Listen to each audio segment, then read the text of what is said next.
Hello, Coffee Fam! It's Coffee Basic Learning. Today, pag-uusapan natin kung ano ba ang natural process sa kape. Actually, isa ito sa madalas na nakikita natin sa mga coffee bag labels. So yan, nakita niyo yan? It's natural process. And for sure, karamihan naman dito sa inyo ay may idea na kung ano ba ang natural process sa kape. Kaya naman, sa mga gustong malaman at gustong magkaroon ng idea about the natural process, tara!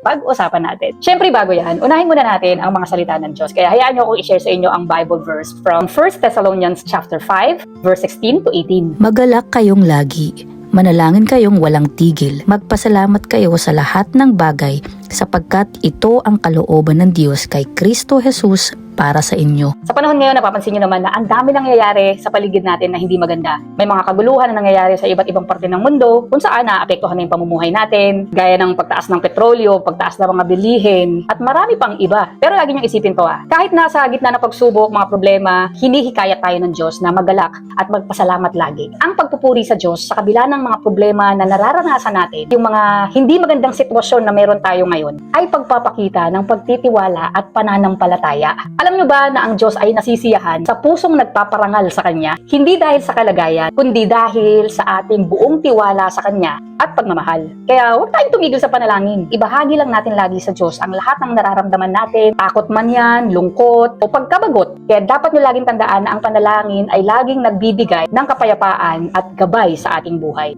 Amen. Ayun na! So, back to our topic. So, pag-uusapan natin kung ano nga ba ang natural process sa kape. Alam nyo ba na may kape na parang lasang berries o prutas kahit walang flavorings? Hindi ito magic proseso ito. At ang tawag doon ay natural process. Kung beginner na barista ka, coffee enthusiast, or mahilig talaga sa kape, isa ito sa pinaka-importante na dapat mong maintindihan na kung paano pinoproseso ang kape. Kaya naman ngayon, pag-uusapan natin ang natural process. At isa ito sa pinakamatandang paraan ng proseso ng coffee beans. Sa natural process, ang coffee cherries ay hindi tinatanggalan ng balat. Instead, pinapatuyo sila ng buo, kasama ang balat at fruit. So habang natutuyo sa ilalim ng araw, mga coffee cherries, yung natural sugars at flavors ng prutas ay sumisipsip papunta sa beans. Kaya ang result, mas matamis, fruity, at minsan parang wine-like yung lasa ng kape. Imaginein mo to, yung pinatuyong prutas, habang natutuyo yon, lalo itong nagiging matamis at concentrated. Ganun din ang nangyayari sa kape. Medyo may nakukuha na ba tayong idea?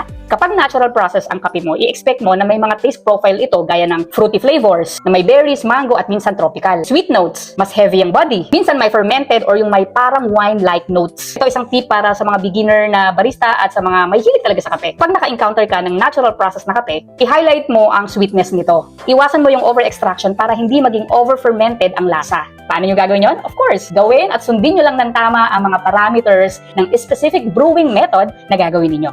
Okay? Next time na makakatikim ka ng kape na lasang parang prutas, malaki ang chance nun na natural process yon. And there you have it, Coffee Fam. Sana may nakuha kayong idea about the natural process. Actually, marami pa yan. Kung pag-aaralan nyo talaga kung ano ang natural process, marami pa kayong malalaman about yan. So itong topic lang naman ito ay binibigyan ko lang kayo ng basic idea kung ano ang natural process. Okay? Para sa mga Coffee Fam natin na may gusto pang idagdag na idea and learnings about this topic, please comment down below para mabasa ng mga Coffee Fam natin at madagdagan, of course, yung kanilang learnings. Alright? So, yun lang naman. Sana i-share natin itong video, Coffee Fam. Kasi nga, diba? Sharing is caring. Follow for more coffee learnings. And this is our online barista. God bless us all.